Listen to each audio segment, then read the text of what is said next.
Alrighty, everyone, welcome back. Today is our last day, day 31 of our March Bible study, Bible reading series.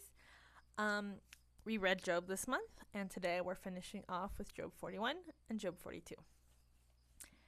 Can you catch Leviathan with a hook or with a noose around its jaw? Can you tie it with a rope through the nose or pierce its jaw with a spike?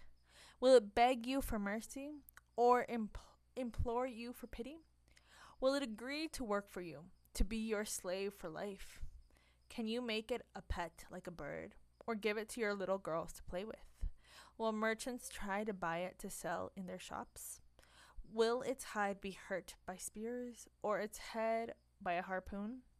Will you lay a hand on it? If you lay a hand on it, you will certainly remember the battle that follows. You won't try that again. No, it is useless to try to capture it.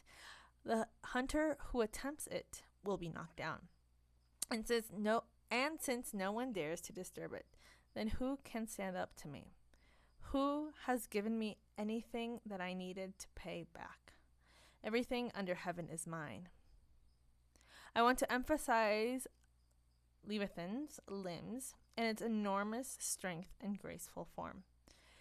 Who can strip off its hide, and who can penetrate its double layer of armor? Who can pry open its jaws? For its teeth are terrible. The scales on its back are like rows of shields, tightly sealed together. They are so close together that no air can get between them. Every scale sticks tight to the next. They interlock and cannot be penetrated.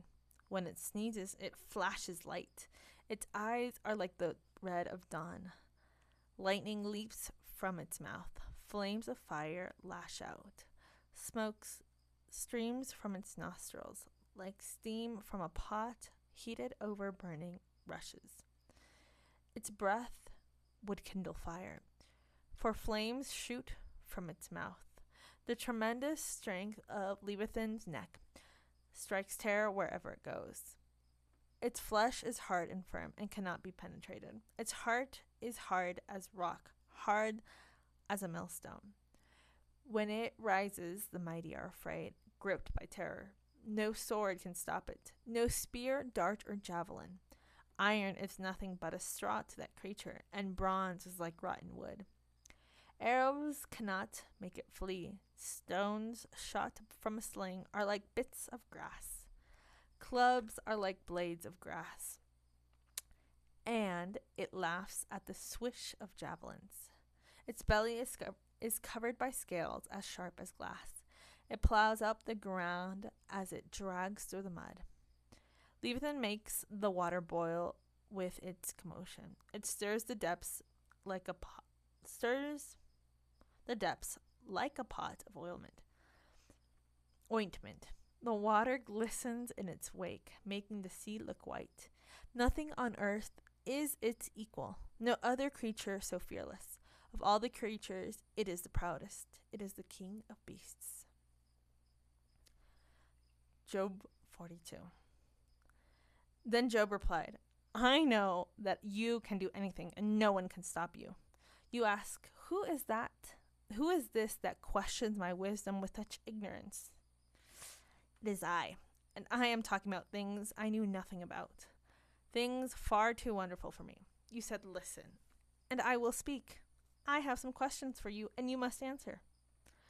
I had only heard about you before, but now I have seen you with my own eyes. I take back everything I said, and I sit in dust and ashes to show my repentance.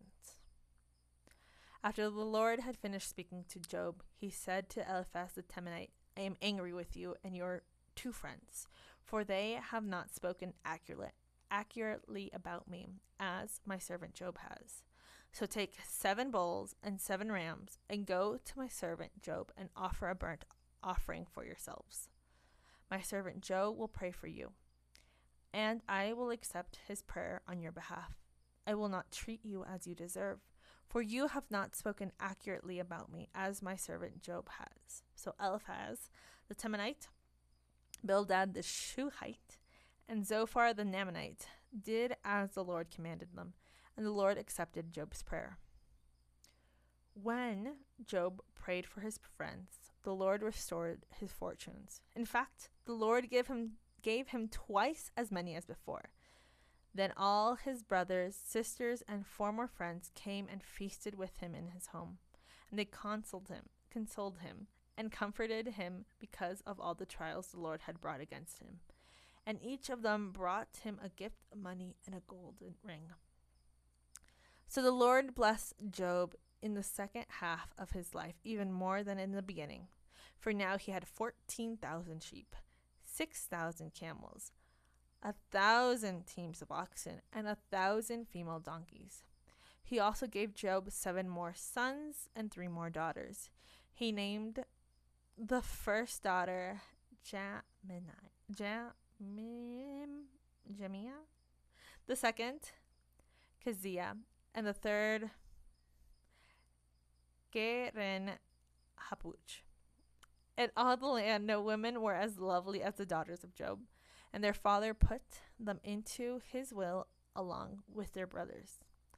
Job lived 140 years after that, living to see 4 generations of his children and grandchildren. Then he died, an old man who had lived a long, wonderful life. I'll see you guys tomorrow for Acts.